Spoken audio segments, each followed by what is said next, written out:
Salam à tous, Baruch Hashem, on a le sro de continuer ensemble.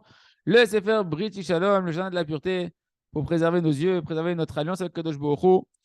Et après tout ce qu'on a commencé à voir, les amis, il faut comprendre, je rappelle, c'est un cours pour les hommes, exclusivement pour les hommes, on est obligé de changer. Chacun, il doit changer sa façon de penser, changer ce que l'illusion du bonheur de ce monde-là qu'on veut nous faire croire que c'est d'avoir les yeux ouverts pour profiter, Chazé Shalom, des belles choses de ce monde, comme ça ils disent les gens, que Dieu nous en préserve, Ken, et se réveiller sur ce travail qui est le travail fondamental de préserver son alliance, la tsniout, préserver ses yeux, parce que le temps il passe, le temps il passe, et encore une année qui passe, et la Géoula individuelle, la Géoula collective, la délivrance personnelle et collective, elle est encore retardée, etc.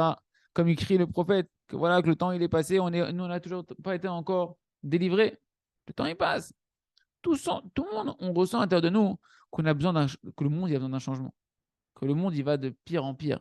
C'est une médecine. On a besoin de quelque chose qui va donner un souffle d'espoir qu'enfin la Géoula elle peut commencer à arriver. Le monde il est malade. Et ça, le Rav, il écrit ça il y a quand même presque 10 ans maintenant, hein. Le monde, il est malade. Et alors, si on regarde aujourd'hui, on dit c'est malade mental. C'est un monde malade mental. Il n'y a personne, à part les tzadikim, il n'y a personne de normaux dans ce monde-là.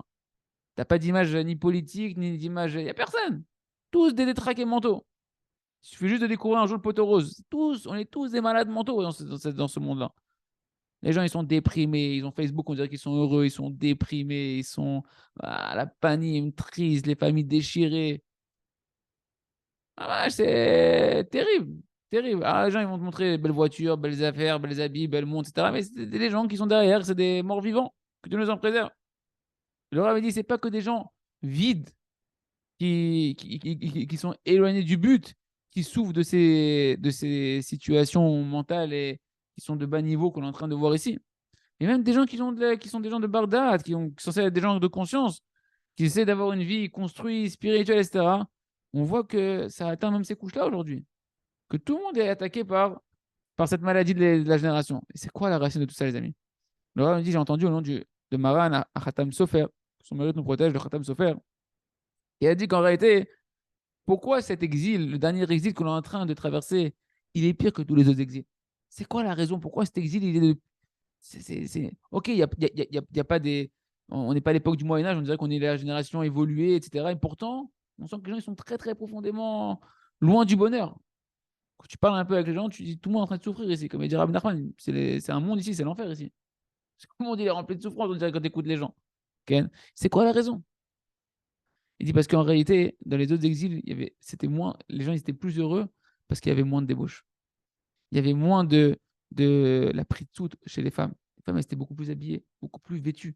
Donc c'est sûr qu'il y a toujours eu les à la débauche, il a toujours existé, mais pas répandu de manière malade mentale et accessible comme aujourd'hui. Aujourd'hui, c'est-à-dire que ce qui était déjà là, ça s'est ouvert, démocratisé, mis à la portée de tous, c'est dans la poche, c'est partout où tu vas, tu dors, tu manges, tu dors, tu vas aux toilettes, tu travailles, partout, tu es confronté à ça dans tous les sens. Aujourd'hui, la frivolité et comment on dit, le fait d'être le manque de pudeur, ok, au niveau des femmes, c'est une décadence. Et c'est la pire des avérotes de toute la Torah Kula. Hachem, il déteste la débauche. Il haït la débauche. Donc, tu ne peux pas être dans le monde d'Hachem, dans le royaume d'Hachem, tu fais ce qu'il haït à échelle planétaire et tu dis ça va bien se passer. C'est impossible. Et ça, le Khatam Sofer, il faut comprendre, c'est pas aujourd'hui le Khatam Sofer. Hein. Centaines d'années. À son époque, l'habit le plus impudique qu'il y avait, c'est la femme la plus pudique d'aujourd'hui. Je ne sais pas si vous avez compris ce que je dis. C'est-à-dire que tu prends la femme qui les parle là-bas, que c'est une galoute, une exil, où les femmes elles sont devenues impudiques. Aujourd'hui, tu dis, c'est ma charim. Donc c'est quoi aujourd'hui?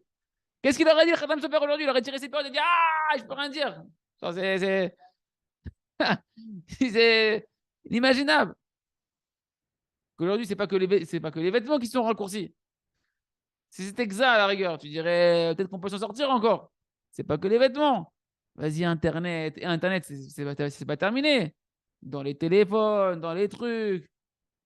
Et tu peux pas travailler, tu peux pas faire un truc administratif sans un smartphone aujourd'hui. Tu dois te On dirait que tu es un extraterrestre et tu dois faire des efforts surhumains pour vivre sans un smartphone aujourd'hui. Un truc de malade. Des publicités qui font la tête d'un immeuble. Des gens dévêtus. Encore, elle était dévêtue. Tu fermes les yeux, tu passes à côté. Mais là, on te la placarde dans la tête, le bus, le machin, le truc, ça bouge. Waouh. Et ça, les amis, dit le Khatam Sofer, c'est la cause de pourquoi chaque jour qui passe, comme dit la Klala, elle dit la malédiction, que chaque jour, c'est un jour où on voit que la malédiction est plus grande que la veille.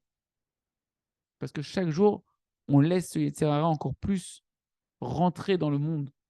Et les amis, il faut se réveiller. Ce que je disais au début du cours, on est obligé de changer. Changer, c'est travailler sa volonté, c'est continuer cette étude-là.